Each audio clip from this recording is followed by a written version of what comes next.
Hola, hola, ¿cómo estás? Te doy la bienvenida al programa 86 de Espiral y me harías muy feliz si recomiendas Espiral a tus amigos. Me pones un like donde sea que lo escuches. Me ayudaría tanto a llegar a más auditores. Hoy es la segunda parte de la entrevista que le hice a Brenda Navarro, una escritora mexicana que vive en Barcelona.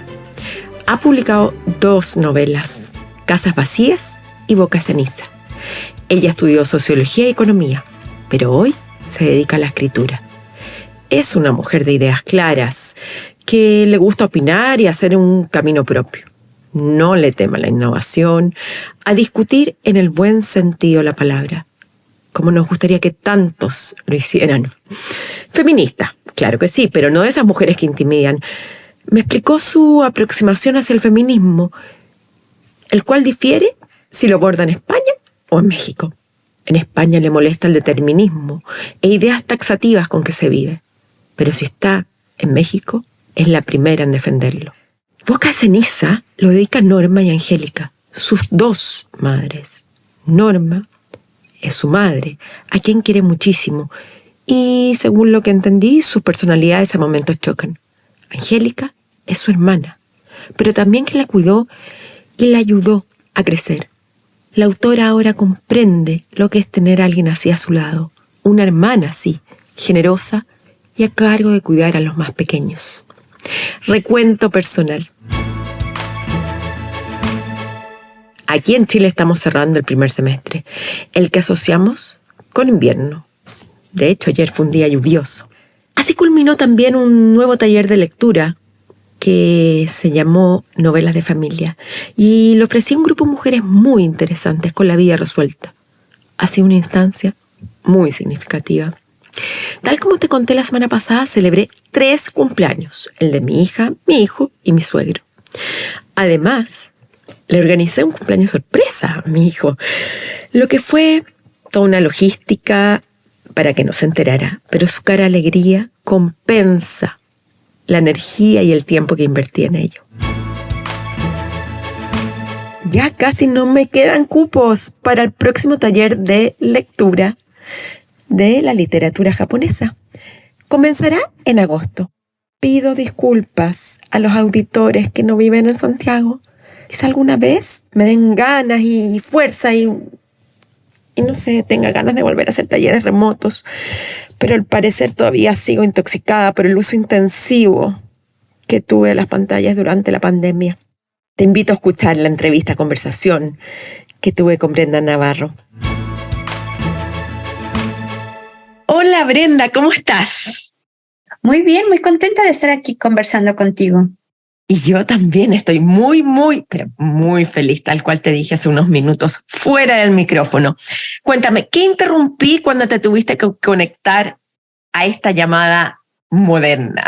Bueno, no era interrupción, pero estaba leyendo un texto que me han traducido al inglés para ver si había algo que corregir. Muy bien. Tú estás aquí en Chile.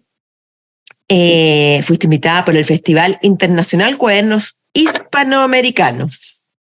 Sí. Y ahí hubo una mesa de diálogo en torno a los experimentos con la vida. Sí. La experimentación con la propia vida en algunas propuestas narrativas. ¿Cómo fue esta instancia?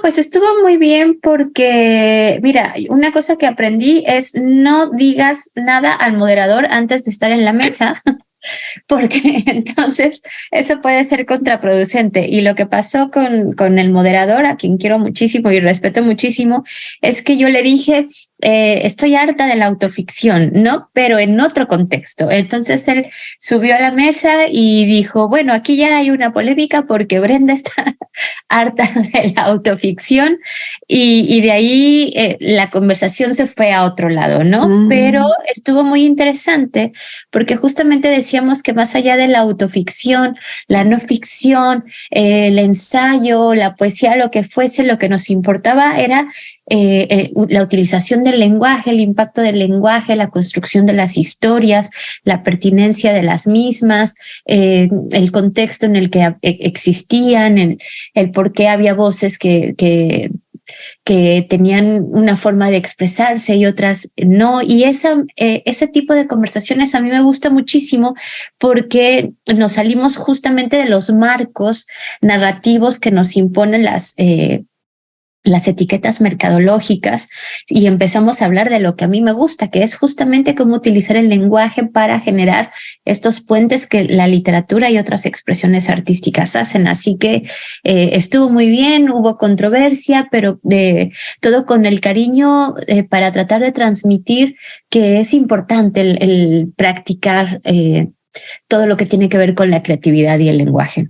En ese sentido, te adelantaste como 3 preguntas, pero entonces yo me voy a tener que adelantar al tema de autoficción, porque justamente tú has dicho que, a mí me gusta lo que tú has dicho, no sé si son las dos cosas quizás. El mundo es más aburrido si miramos nuestro ombligo. Casi suena como una crítica al psicoanálisis en el cual nos tenemos que sentar y también mirar nuestro ombligo.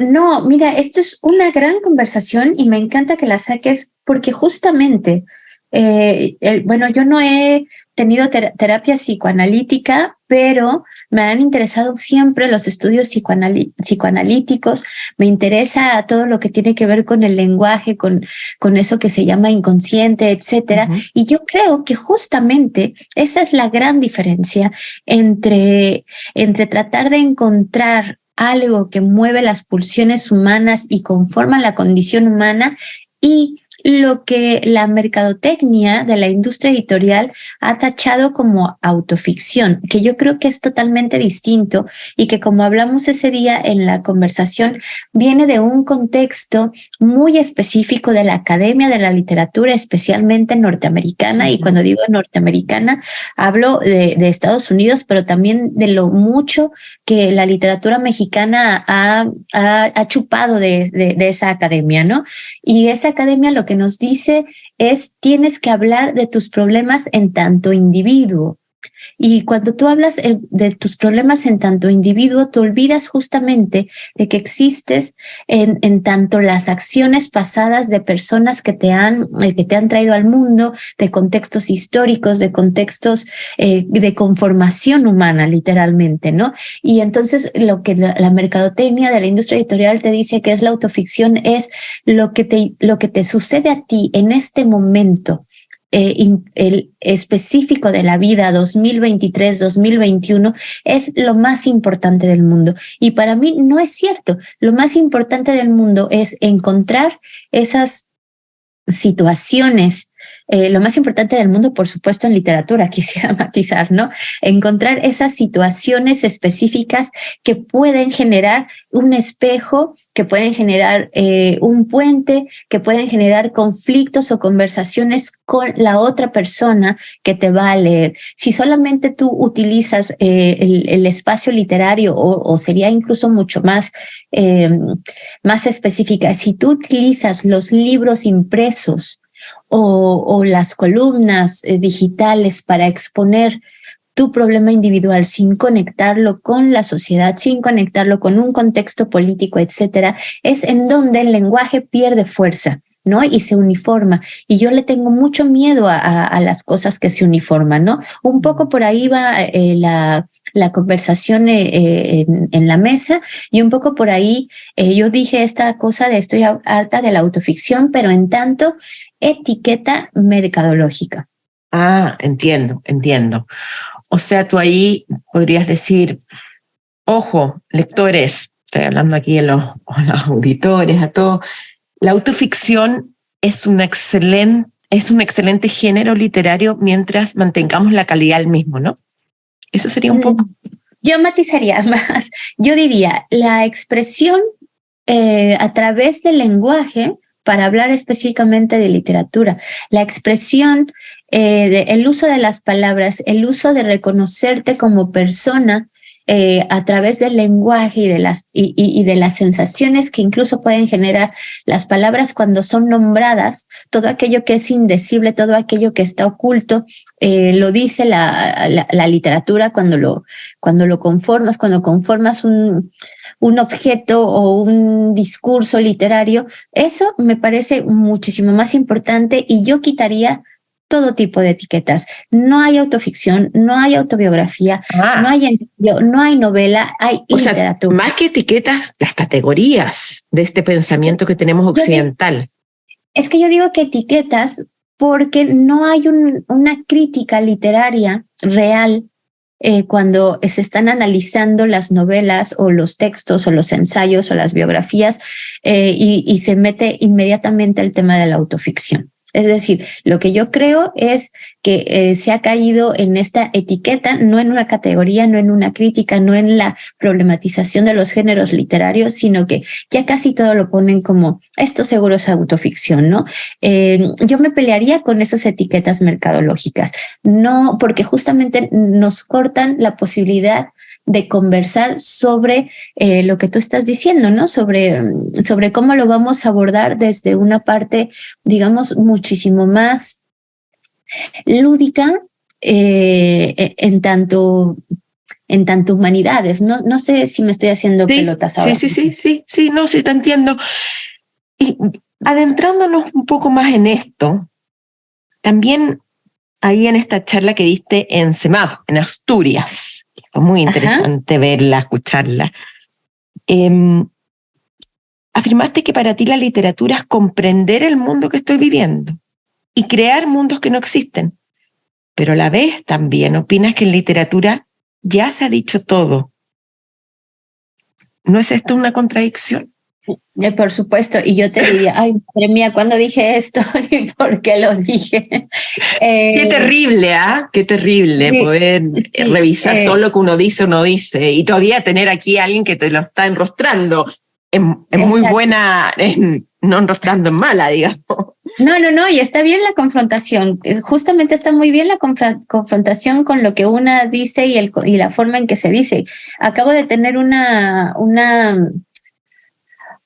presentación o una conversación en Bruselas y yo decía algo en una forma retórica respecto a la maternidad y después se me acercó una chica y me dijo, mira, a mí me gusta mucho tu trabajo y me gusta mucho todo lo que planteas y todo lo que estuviste diciendo, pero cuando hablaste ya ni siquiera recuerdo qué era lo que ella me estaba peleando, siento que estás equivocada y me empezó a explicar por qué y yo le dije, estoy totalmente equivocada porque yo no hablaba de eso, pero te agradezco muchísimo que me digas que se entiende de esta forma, porque entonces yo tengo que ser más consciente y responsable de las palabras que uso, ¿no? Y te lo digo justo por lo que tú me dices. Yo quiero creer que cuando dije que todo ya está dicho, es respecto a, ahora sí, retomando lo que tú dices, la sociedad occidental y de cómo hemos sido influenciados para hacer análisis y construcción de la literatura, de la poética de Aristóteles, ¿no? Todos estamos partiendo de Aristóteles, pero también estamos partiendo de las tragedias griegas. La mayoría de las historias, si tú las analizas buscando algo griego, siempre hay algo griego, ¿no? En ese sentido, me refería a todo esto. Lo que pero pasa qué interesante, es que es muy distinto el enunciado a la explicación. Exactamente.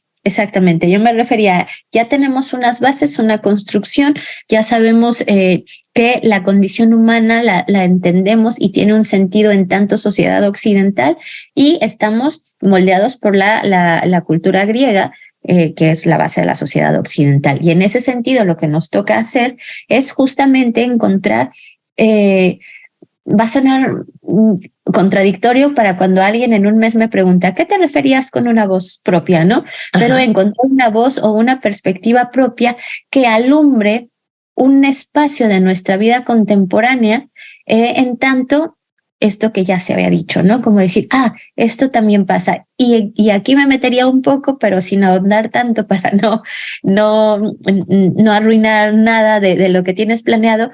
Por ejemplo, ceniza en la boca, yo lo pensé en tanto, ¿qué pasaría con el mito de Orfeo si le sucediese a una mujer del siglo XXI con estas características como son los de las protagonistas, ¿no? Entonces siempre estuve pensando en Orfeo, en su canto triste, en cómo Orfeo quería sacar a Eurídice del infierno y al final él no pudo porque la decisión, la autonomía de decisión la tenía Eurídice y ella prefirió voltear, ¿no? Y entonces Orfeo tiene que seguir adelante porque no era su papel salvar, ¿no? Y entonces él va cantando esta canción triste y yo pensaba mucho en él cuando escribía Ceniza en la boca, ¿no? Entonces, claro, ya Orfeo nos cantó, Orfeo ya nos llevó a estas cosas y lo que yo quería hacer era jugar, experimentar con cómo sería esta canción triste en el siglo XXI. ¿Y cuál es tu relación con todos los mitos griegos? ¿Cuántos los revisas, no los revisas? ¿Cuánto te los sabes? ¿Cómo pues es? No me lo sé, en absoluto, porque además tengo una memoria muy selectiva y olvido la mayoría de las cosas. Justamente para que entren otras y, en fin, lo que hacen la mayoría de los cerebros, ¿no? Me interesa mucho porque, claro, una se vuelve consciente de que cuando es tomada o representada como escritora profesional, tiene una responsabilidad y una ética de qué es lo que va a contar y cómo lo va a contar sin traicionar las pulsiones mismas, ¿no? Para regresar un poco a lo que me interesa, el psicoanálisis en mi propio trabajo. Y entonces, cuando estoy pensando o leyendo alguna cosa que me conmueve muchísimo más que otras, empiezo a encontrar estos paralelismos, ¿no? Y trato de encontrar otras referencias que me permitan entender los textos y recomprender los textos que además una lee cuando es muy jovencita y que tiene que seguir releyendo para entenderlo en cuanto la experiencia le permite eso, entender con mayor claridad, ¿no? Entonces se me olvidan muy rápido, pero estoy ahora mismo en este trabajo de revisitación porque he visto que muchos artistas, especialmente dramaturgos que me interesan ahora mismo, claro, se basan en ellos.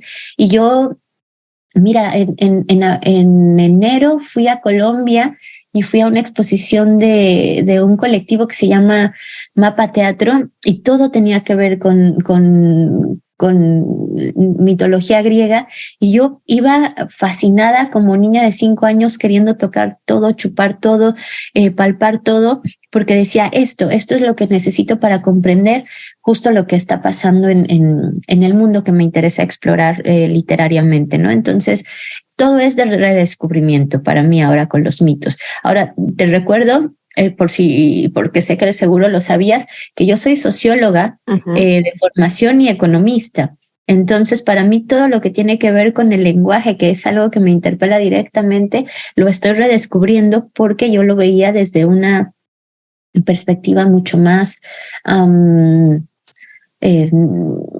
¿cuál será la palabra? Muchísimo más estructurada, digamos. En las ciencias sociales no se nos permite la divagación, ¿no? Por decirlo de alguna manera.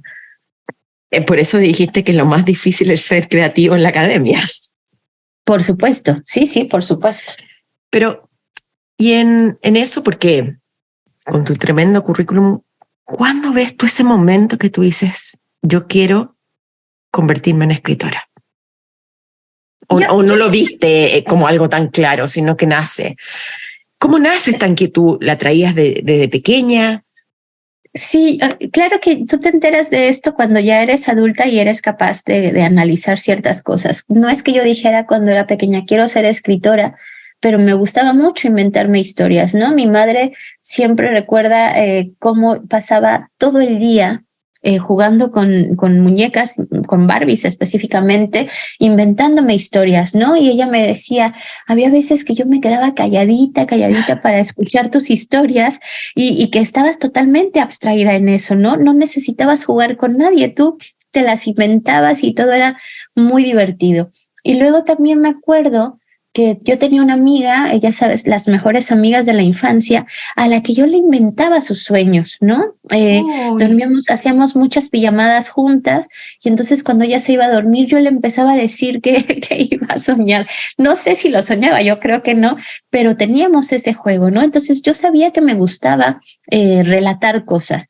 Y luego esta misma amiga todos mis intereses, la fotografía, el cine, me hicieron pensar que yo iba a estudiar comunicación, ¿no? Como para ser periodista o hacer proyectos audiovisuales, qué sé yo. Y por decisiones vitales, yo empecé a estudiar pedagogía mientras mis amigas sí estudiaban comunicación, ¿no? Y entonces veía que mis amigas tenían todas las herramientas, pero les hacía falta lo que para mí en ese momento era una capacidad de análisis política, porque yo siempre he sido muy política. Y pensé, a ver, las ganas de narrar, de contar, de relatar, las tengo. Lo que necesito es comprender al mundo. Y entonces lo que hice fue escoger sociología justo para tratar de entender las relaciones de poder, para entender un poco cómo la humanidad se relata hacia a sí misma, ¿no? Y luego ya en sociología me di cuenta de lo importante que era la economía y cómo eso influía en los relatos de la humanidad, y me fui a la humanidad, a la economía, perdona. Pero yo siempre supe que iba a contar historias, ¿no? Solo que llegué tarde porque, bueno, hay decisiones vitales en la vida que hace que llegues tarde a unas cosas y temprano a otras. No, la verdad es que siempre estuviste contando historias. Después las plasmaste en un papel, en un computador, que es distinto. Sí. En tu último libro, Ceniza en la boca, que lo recomiendo a todos los que nos escuchan, justamente hablando de las madres, lo dedicas a dos madres. Aquí lo tengo conmigo. Déjenme, para Norma y Angélica, mis dos madres. Sí. ¿Qué es eso? Ahondo en esto, ¿no? Uh-huh. Bueno, Norma es mi madre, ¿no? Es una mujer a la que admiro muchísimo, que quiero muchísimo, y que tenemos personalidades muy parecidas y por lo tanto siempre tuvimos una relación conflictiva, ¿no? Pero creo que no conozco a muchas mujeres que no la hayan tenido, porque volvemos al psicoanálisis, una tiene que enfrentarse a estas cosas para después matar al padre y a la madre, ¿no? Y mi madre, una mujer, digamos, muy inconforme y rebelde de la vida, siempre quiso salir de los estereotipos y roles que le querían inculcar, y salió a trabajar, y por nuestras circunstancias específicas económicas, quien se tenía que hacer cargo de mí era mi hermana, que es Angélica, ¿no? Entonces, no voy a negar el impacto que para mí ha causado mi hermana y el impacto que causó para yo entender una relación de una hermana que tiene que cuidar a sus hermanos pequeños, ¿no? Bueno, en este caso era solo yo. Y yo, cada que me hago más mayor y que veo a mis hijas y que veo lo que nos sucede en nuestras vidas, siento un total agradecimiento por las dos, porque la una salía a buscar el dinero y salía a tratar de ser una mujer independiente a pesar de la maternidad, y la otra porque por una imposición, digamos, económica, tuvo que sacrificar probablemente mucho de su tiempo libre cuando ella era una adolescente, ¿no? Y ahora las veo a las dos como madres, y pienso que no pude haber tenido mejores modelos de mujeres dispuestas a ser autónomas que ellas. Por eso les dediqué este libro. Qué lindo lo que se esconde detrás de esto. De cierta forma también lo plasmaste en Ceniza en la boca, ¿no? Sí, muy de cierta forma, ¿no? Muy de cierta forma, porque hay una recreación de esta hermana que cuida de su hermano menor. Sí, de esta protección. Exactamente, o sea, yo creo que la relación, cuando yo estaba pensando en Ceniza en la boca, sabía, porque mi primera novela, que se llama Casas Vacías, ha sido etiquetada y leída por mucha gente como una novela de maternidades, ¿no? Y yo sí soy defensora de que el hecho literario termina en los lectores y las lectoras. Entonces, si las lectoras dicen que es de maternidades, yo no me voy a oponer a ello, ¿no? Yo permito que el hecho crítico, el hecho literario exista, y también creo en la corriente francesa que dice debe de haber la muerte de un autor y una tiene que entender que el libro no nos pertenece, ¿no? Y en este sentido, tuve muchas conversaciones sobre maternidades, y lo que me interesaba, más que de la maternidad, lo que me interesa son los cuidados y los afectos. Es algo que me interpela muchísimo. Y pensaba que en Ceniza en la boca ya no quería problematizar la maternidad desde el punto de vista de las madres, sino que quería problematizarme los cuidados y los afectos desde el punto de vista de una hija o de una hermana, ¿no? Y claro, por supuesto, mi referencia es mi hermana, que yo creo que es la mujer más importante del mundo en mi vida. Fue un referente, pero no tiene nada, absolutamente nada que ver, más allá de que ella estuvo cuidándome unos 3 años, porque tampoco nos llevamos tanto, ¿no? Entonces yo ya después era bastante independiente y todo.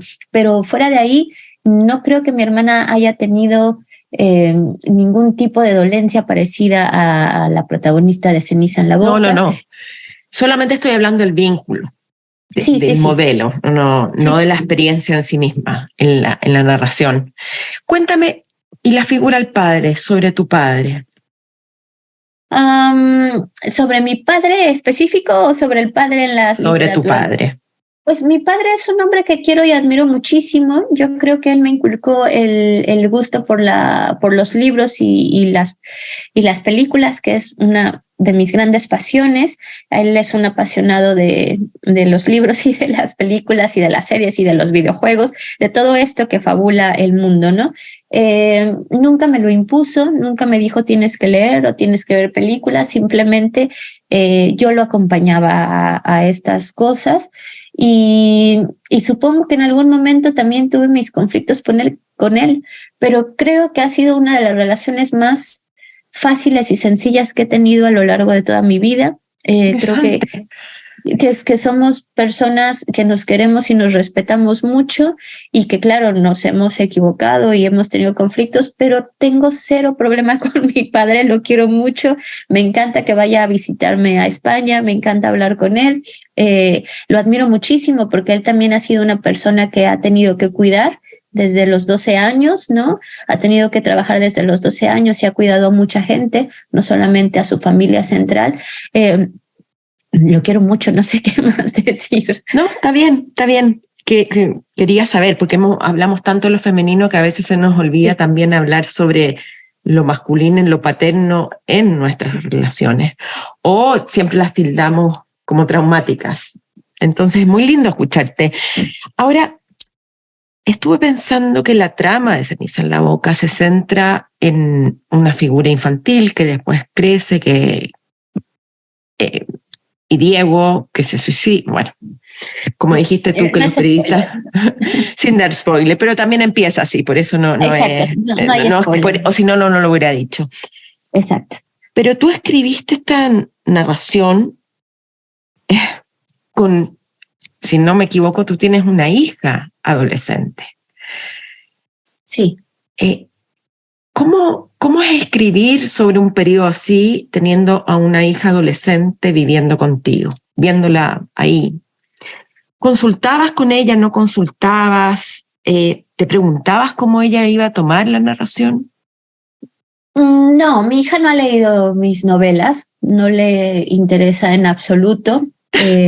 Está muy orgullosa de que su madre sea una escritora, digamos, reconocida.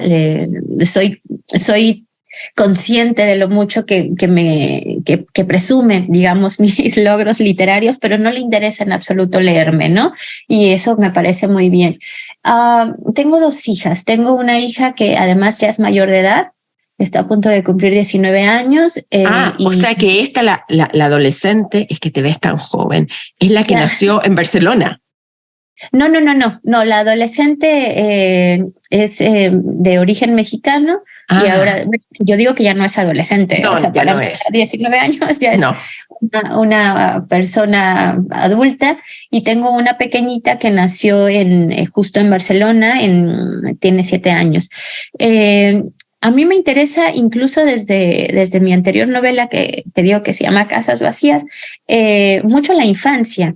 Y el otro día conversando probablemente con otra periodista, otra colega tuya, hablábamos de cómo me he dado cuenta ahora mismo de lo muy poco que disfruté yo en mi infancia, en tanto que a mí me urgía crecer.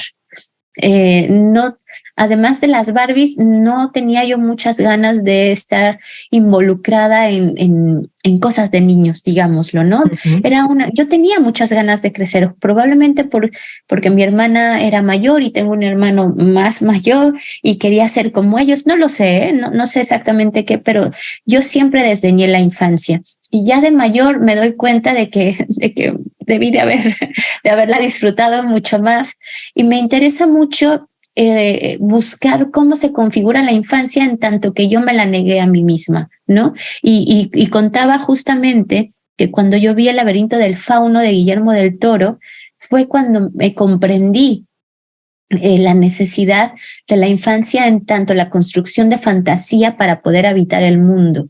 Y mis novelas son en absoluto fantasiosas y en absoluto amables, pero justamente porque trato de indagar en esas cosas que hacen que cuando somos adultos la vida nos cueste tanto trabajo, ¿no? Entonces es como estar buscándome entre todas estas preguntas que yo hago en Ceniza en la boca respecto a Diego, entre los silencios, ¿no? Porque Diego es un personaje que en realidad nunca expresa realmente lo que está pasando ni viviendo, va dejando ahí como pequeñas migajitas de su situación, se va enclaustrando en él mismo, como todo adolescente, ¿no? Porque tú me dices, ¿consultabas con tu hija? No, porque los adolescentes se encierran en su cuarto y apenas si te dejan asomarte cuando ellos están de buen humor, esa es la verdad. Y seguramente así fui yo también. Podría asegurar que fui peor, ¿no? O sea, que me enclaustré también. Entonces, no, nunca traté de construir algo que se pareciera a las problemáticas específicas de mi hija, pero sí que puedo decir, y tampoco hago spoiler en esto, que hubo una anécdota específica en la novela de cuando a Diego le dicen que no se recargue en la pared porque la ensucia, que me la contó mi hija y me pareció una cosa muy fuerte y muy dura. Y se me quedó muy grabada y por eso está en la novela, ¿no? Y recuerdo que mi hija me dijo, mamá, el profesor le dijo a tal compañero que no se recargara, pero no tenía nada sucio y mira, se portó muy mal, ¿no? Y entonces esa indignación de mi hija se pasó hacia mí y la quise transmitir en Ceniza en la boca.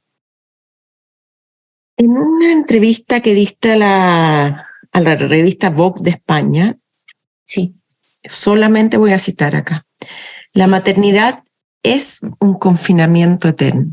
¿A qué te refieres con eso? Estábamos en plena pandemia. Ah, sí, yo sé. Y estábamos hablando, sí, además es Begoña Gómez con la que tengo una relación en la que hablo incluso fuera digamos, de las entrevistas sobre lo complicado que es para las madres de clase media en específico en estas circunstancias, tener que lidiar con trabajar dentro de la economía formal, digámoslo, y tener o ejercer una maternidad como nos exigen, ¿no? Y yo creo que lo que estábamos hablando en ese momento y por lo que utilizamos la palabra confinamiento es porque estábamos en un momento antes de la pandemia en el que se tenía la ilusión de que estábamos conquistando muchos espacios públicos en tanto trabajadoras, ¿no? Y lo que nos demostró la pandemia es que era mentira, que no solamente teníamos que salir al espacio público a trabajar, sino que con la pandemia nos trajeron todo el espacio público a casa. Y entonces teníamos a las parejas, a los hijos, al trabajo dentro de nuestra casa y era como un no poder escapar, ¿no? Y la maternidad para mí, la maternidad como concepto es un poco eso, ¿no? Tenemos que cumplir con tantos roles y tenemos que vivir los mandatos políticos y sociales que terminas por sentir que necesitas salir huyendo, al menos, o si no es una vez al día, una vez a la semana o al mes, pero hay un momento en el que dices necesito ir y no puedes huir porque es como que te dicen no estás en la cárcel, ¿de qué huyes? ¿No? Como en el confinamiento, te estamos cuidando, no es que estés encerrada porque no te queramos dejar ser libre, sino porque te estamos cuidando. Creo que me refería un poquito a esa sensación de cómo vas a huir de algo de lo que se supone que tú has elegido y que se supone que te hace bien y además le hace bien a los hijos y a las hijas que has parido. Hablando del feminismo, tengo que decir que me sorprendió mucho. Primero, uno lee los currículum y se queda con palabras. Y cuando te vi en todas estas grabaciones en la plataforma YouTube, cuando te he escuchado, dije, qué mujer feminista más atípica, en el sentido que aboga por sus ideas, pero tiene 2 hijas, habla, quiere escuchar a otros, como que sentí que hay una intención tuya de realmente vincularte con el otro y no con su ideología. Es algo muy personal, digamos. Pero ¿cómo definirías para ti lo que es el feminismo? Tu feminismo. Pues ahí hay una gran contradicción porque mira, yo en España no me nombro feminista por las conversaciones específicas que están sucediendo actualmente, ¿no? El feminismo clase media, media alta, que está negando derechos de muchísimas mujeres y está oprimiendo a muchísimas mujeres, ¿no? Entonces, cuando te hablan de, pero tú eres feminista y como feminista te tienes que portar de cierta manera, yo me deslindo y digo, yo no quiero ser parte de este feminismo que escucho porque creo y te agradezco mucho que lo hayas notado, me gusta escuchar y no me gusta cerrar puertas. Necesito que estén abiertas para entender al mundo. Pero si tú me dices en América Latina o específicamente en México, ¿eres feminista? Diré, claro que sí.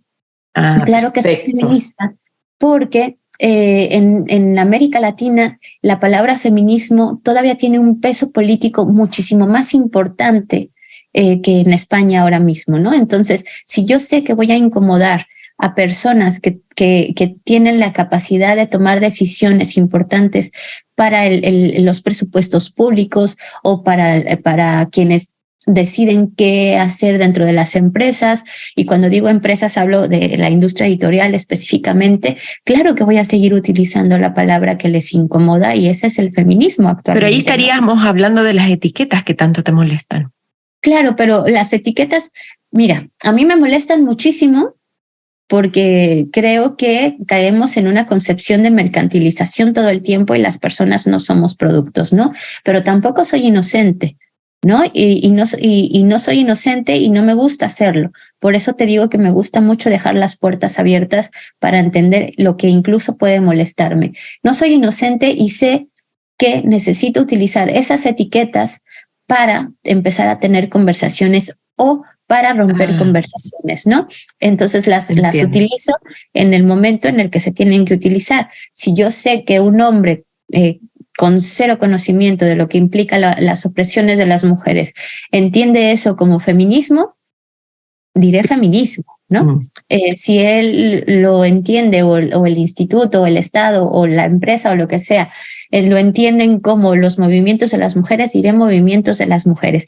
Y esto tiene que ver con lo que hablábamos al inicio, la forma en que tú utilizas las palabras, la forma en la que juegas con ellas, el significante que le das a las palabras es lo que más me interesa en el mundo, ¿no? Entonces, por eso juego y hago la reivindicación siempre de que cuando una es consciente de que su materia prima para existir en el mundo es el lenguaje, lo tiene que utilizar de todas las formas posibles, y yo creo que la palabra que más se asemeja a lo que quiero decir es jugar con el lenguaje, ¿no? Y es algo que tú haces en Ceniza en la Boca, que es impactante el ejercicio que haces. Es impactante. En el sentido de cómo está construido la narración, quitas todas las convenciones, no existen diálogos, no existen cursivas, párrafos largos. Es muy interesante. Y es muy interesante también tu sitio web. Ok. Sí.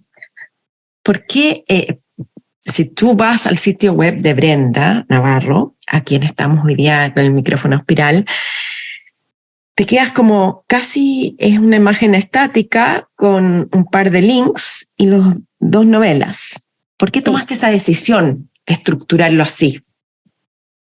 Mira, la verdad, obvio, la página web necesitaba una referencia porque eso es lo que piden las lógicas, ¿no? De relacionarse ahora con el mundo, y tenía un montón de flojera de hacer otra cosa. Me encanta la respuesta, gracias. Y era como, a ver, la gente la necesita para comunicarse con una y para conocer su trabajo, ¿no? Entonces fue, ¿qué es lo que interesa que sepan de mí? Pues las 2 novelas ahí están, y si quieren algo más importante, pues se pueden comunicar a los correos que están así. Es literalmente por practicidad propia. Pero yéndonos a Twitter, que Ajá. para ti es una herramienta de trabajo, sí. Y me divertí mucho viendo tu perfil. Y se lo recomiendo a cualquiera que nos esté escuchando hoy día, porque es una buena fuente para conocerte. Pero, ¿qué se siente tener 28,000 y más seguidores? ¿A qué crees que se debe eso? Ay, esto es muy interesante que me lo preguntes, porque justamente lo hablaba ayer con un colega editor. Y yo le decía, esto suena muy ridículo, pero es verdad. Yo antes que ser escritora era tuitera. Yo empecé mi Twitter hace muchísimos años como una forma justo de expresión y de juego de lenguaje, ¿no? Y entonces mi Twitter además se llama Despixeleada. Si tú me bueno, esa era la siguiente pregunta, ¿por qué? Vale. Fue porque me había puesto otro nickname que ya no recuerdo ni siquiera cuál era, y de pronto alguien me dijo, no, un amigo, ¿no? Me habrá dicho, no, eso suena muy mal. Y entonces dije, yo lo que quiero aparecer es como muy nítida, ¿no? Como sin pixeleo, despixeleada. Así, no lo pensé ni 2 minutos, ¿no? Y hasta la publicación de Casas Vacías, que fue en 2018, yo tenía como 7,000 seguidores, porque ya llevaba muchos años interactuando con los tuiteros y creando este personaje de Despixeleada, ¿no? Entonces luego llegan las novelas, y justo se lo decía ayer a este compañero, ¿no? Fue tan gracioso que yo puse un tuit que decía, gente, les tengo que confesar que no me llamo Despixeleada, ¿no? Que me llamo Brenda, y como Brenda voy a presentar una novela. Y a partir de ahí tuve que hacer un reajuste de las cosas que ponía yo en Twitter, porque sabía que ya iba a ser, como bien tú dices, una herramienta de trabajo de presentación, digámoslo, ¿no? Al público. Y luego empezaron a llegar un montón de seguidores sin que yo me diera cuenta, pero entendiendo que llegaban en tanto escritora de las novelas, ¿no? Que ya no llegaban por las tonterías que decía Despixeleada, sino Brenda Navarro. Y claro, hay algo ahí de mí, pero también es un personaje, ¿no? No todo es o más bien las Obvio, cosas que aparecen ahí son solo destellitos de tonterías que se me van ocurriendo. Pero justamente es ahí donde me quiero detener, porque bien. Me divertí, la parte profesional, todo lo relacionado con literatura es increíble, pero ahí entendí, me da la sensación que eres una persona gozadora y que tú tratas que la literatura sea un gozo.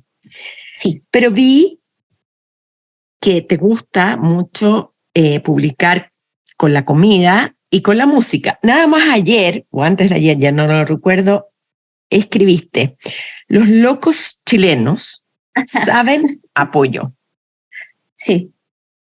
Ajá. ¿Nos puedes explicar por qué te saben? Sí.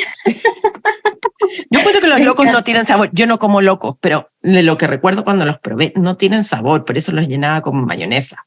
Ya, claro. No, esto fue porque cuando yo venía para acá, unos días antes me encontré a Jasmina Barrera en Madrid. Ajá, que también la entrevisté. Ella es la esposa de Alejandro Zambra, que es chileno. Y entonces me dijo, déjame ver qué te recomiendo, no sé qué. Y entonces me dice, bueno, mira, tienes que probar los locos. Y ya me dijo, es un marisco. Y le dije, pero ¿cómo a qué saben? Porque a mí como los moluscos no me encantan tanto, ¿no? Y entonces ella me dijo, no vayas a decir esto, pero suponte que saben a pollo, pero no se lo digas a los chilenos porque no les va a gustar. Entonces los probé e hice la broma con Jasmina, ¿no? De hecho, la robé de sabe a pollo, pero no sabe a pollo, sabe a loco, ¿no? Que además es un concepto que me vuelve loca. O sea, al fin sé a lo que sabe un loco, ¿no? Que es una palabra maravillosa. Ya puedo ir por el mundo diciendo, he probado un loco, lo he tenido en la boca. Es maravilloso el juego. No, es increíble. ¿A dónde vendrá la denominación de ese crustáceo como el loco? Exacto. Sí, es maravilloso. Lo voy a investigar, fíjate tú, lo voy a investigar. ¿Hay algo que te gustaría agregar hoy, Brenda? Sí, mira, voy a aprovechar porque estoy hablando con Chile, digamos, con la representante de Chile, y quiero decir que he estado muy poco tiempo, que he conocido la superficie, pero que me voy y quiero regresar porque me ha tocado muchísimas cosas personalmente, me ha confrontado con cosas que yo pensaba que eran distintas desde mi visión respecto por ejemplo, problemas políticos de España, México, y la forma en la que ustedes están viviendo su momento histórico con todas las contradicciones me ha enriquecido muchísimo y me gustaría que lo supieran. Qué bueno escucharte. Porque las visitas cortas son intensas y a veces uno necesita mucho tiempo para procesar toda esta información. Además que tú viajas mucho o estás viajando mucho. ¿Te gusta viajar tanto? Me gusta viajar muchísimo, pero el cuerpo me dice que tengo que parar. ¿Y te gusta viajar más en tren o en avión? Ay, en tren, definitivamente. Porque esa es tu habitación propia, por lo que supe, ¿no? Exacto, en el avión es complicadito sacar el ordenador, la computadora. Brenda, te quiero dar muchísimas gracias por esta conversación que tuvimos hoy día en Espiral, deseándote lo mejor. No sé cuándo te vas de Chile. Me voy mañana, pero prometo volver, o más bien, por favor, vuélvanme a traer. Te vamos a volver a traer, estoy segura, y ahí nos vamos a conocer en persona. Perfecto. Muchas gracias, Brenda. Muchas gracias. Un beso. Chao.